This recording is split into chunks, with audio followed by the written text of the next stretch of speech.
and then just otherwise... Well, okay. Yeah. we figured it out. We swapped things up. I'm feeling like the... There is that Echoes of Helia build that's been going around. Yep. Talk about that later as Willa's here. Oh, yeah, Willa's making his way down. No flash for Teddy, and a flash forward from Willa. Teddy knows that he is extremely dead. Gets pulled back, and that is first blood over to the Zahan and a couple of assists. Dealt over all three of the buttons, so Andil is able to piano as much as he can. Finds another Q as now GIDEON goes in. That is the secure on the blue buff. Nice knock up there, but there is the polymorph onto Willa. He doesn't have flash, remember, so he is very dead. Teleport to bring in the Galio, but it is a turtle port, and he takes forever to get over here. And so the picked up without a contest, as there was the Wukong going back to base, has now a Sheen. So well and truly on the way to the Trinity Force. Both of our junglers wanting to be able to get that up. Willa should be able to res in the fights, but he won't do that much early in the game. So I think Bro losing this first set of dragons really hurts, actually, because played perfectly. Kind of favors DRX. Yeah. There's another calling. Now I'm going to have to heal to try and keep himself alive. Opts to use that instead of the wild growth. Gets that movement speed as well as Willa going in one more time as Teddy. Moonlight Vigil, and Willa is just exploding. He has the passive. No! Not stacked up enough. And now Jiwoo, he's having to get out of there, but Namgung's going to be the one to take the kill. And DRX, they felt like it was a good angle, but the Grim Deliverance didn't really deliver much of anything at all. Yeah.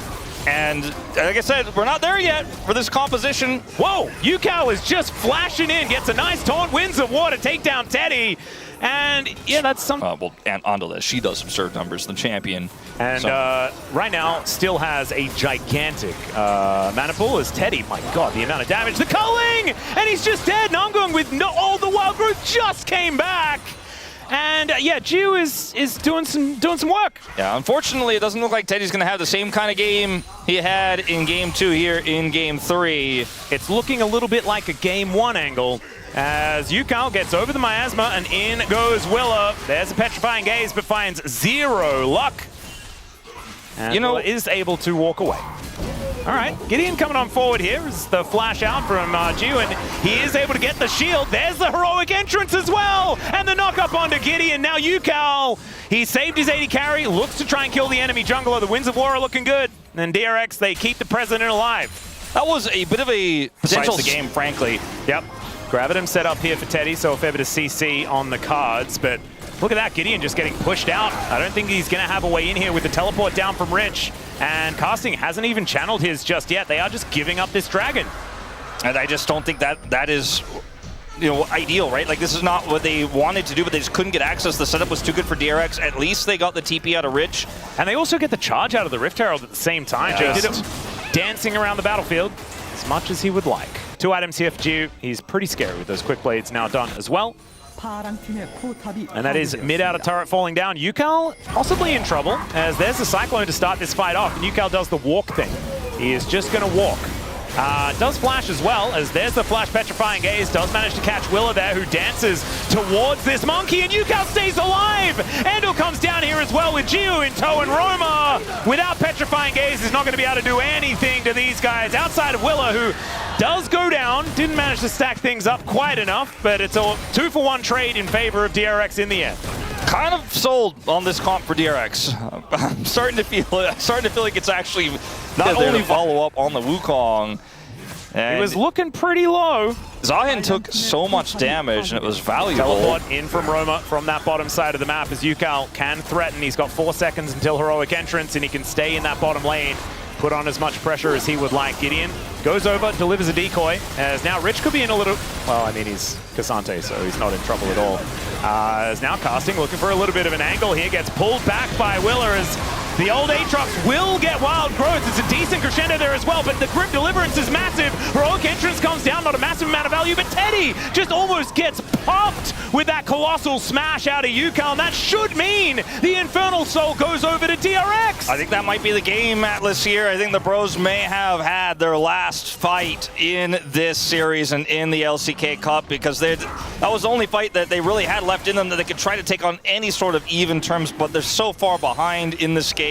Oh, and Let's see, DRX, they back away from the Baron. They're not actually looking for that. They want to find a fight instead. Crescendo's back up again as Rich goes in one more time. There's the culling as Gideon having to move over. Ucal looking for that opportunity. Petrifying Gaze is decent, but Grim Deliverance is just going to deliver a Lulu into the Nether Realm. And now DRX looking to take this plate, maybe even more here, as Gideon looking worse for wear. That should spell Baron here for DRX. DRX just having the better macro throughout this series. Starting the Baron, looking for the turn. When Ucal's taunt doesn't get value there, when he's looking for the denial of the entry, he's like, you know what, we just step off Baron. Now we can just hold the door once again, and they can look for another turn. Yep, sprinting away with that phase rush as the Infernal Chains are going to pull back Ucal momentarily. They are going to pull away from the Baron.